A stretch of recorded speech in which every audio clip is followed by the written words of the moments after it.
all of us have a lot of connections both here and in India. So that's the way that we have continued our friendships and strengthened it. So this is the common legacy. And to me, what is special on the 75th anniversary is now we are putting into effect the vision statement that I signed with Prime Minister Modi. We have always dealt with our cultural affiliations, with our religious affiliations, fact that we are both democracies, fact that we have the British system of law.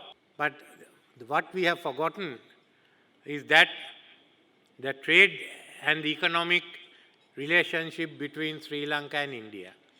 I think it goes back even beyond the cultural stage. At the time of the Mohenjo-daros, it is said those ships sailed even into Sri Lanka.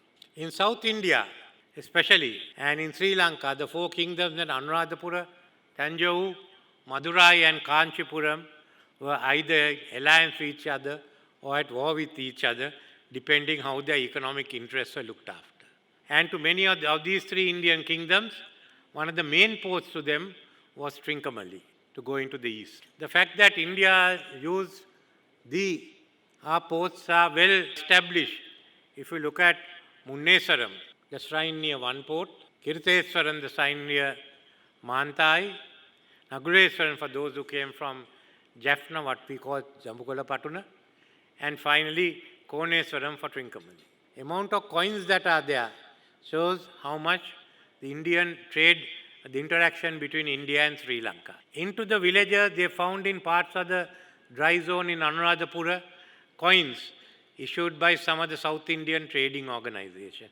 So long before we signed this agreement on Sri Lanka rupee and the Indian rupee, they have been at it using common currency. So now it's a question of how do we go forward? How do we consolidate this? So connectivity is the main item. Connectivity, transport connectivity, power connectivity, how do we work together? How does Sri Lanka use its regional location, the strategic location for trade, so that South India benefits from it? So we are looking at now the development again of Trincomalee as a harbour, as Southeast Asia and the Bay of Bengal develop, and the Bay of Bengal itself becomes, the strategic value improves, the use of Colombo, how we will have connectivity, and how the excess renewable power in Sri Lanka partly can be used in South India. The tourism, the tourists who come from India to Sri Lanka, and also Sri Lankans who keep going to India. Remember, it's two ways. A fairly large number goes to Tirupati and now to Ayodhya and to Guruvayur, much as they will come down here. So it is for us, as the Indian Ocean develops, as our countries develop, that we work together. We move towards economic integration. There's no other way. Don't take the way of UK, which being integrated to Europe, decided they'll go out. And they're still looking for a role, including a free trade pact with India. If it will come through or not, I don't know.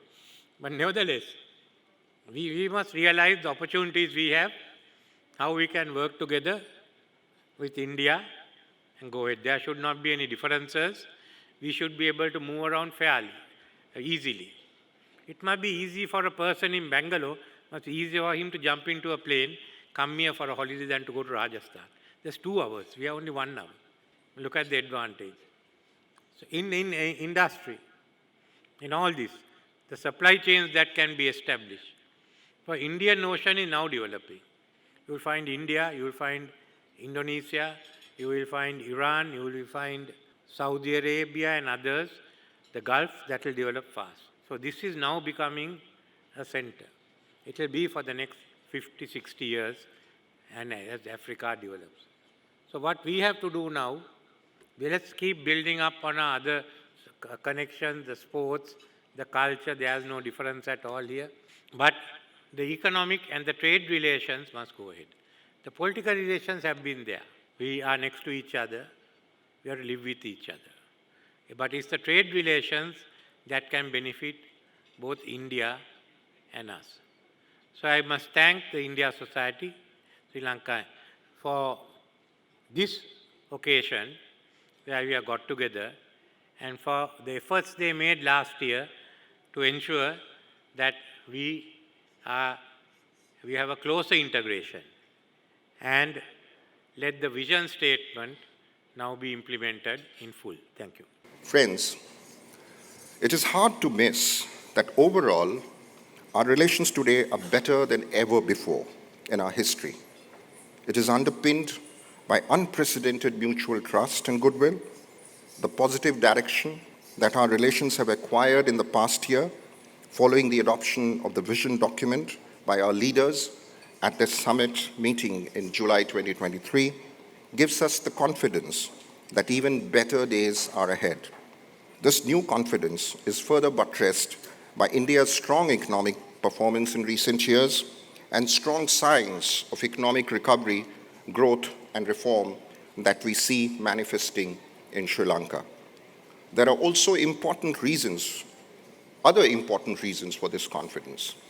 Our respective urge to transform our nations into a developed one by mid-century, our newfound determination to finally deliver and translate our vast potential into performance, our faith in democratic polity and good governance, and most important, the aspirations of a large youthful populations, which gives us the much-needed drive and energy to forge ahead. Indeed, we seem poised to be on the right side of history, expecting finally to achieve our ambition and aspirations of scaling great heights together.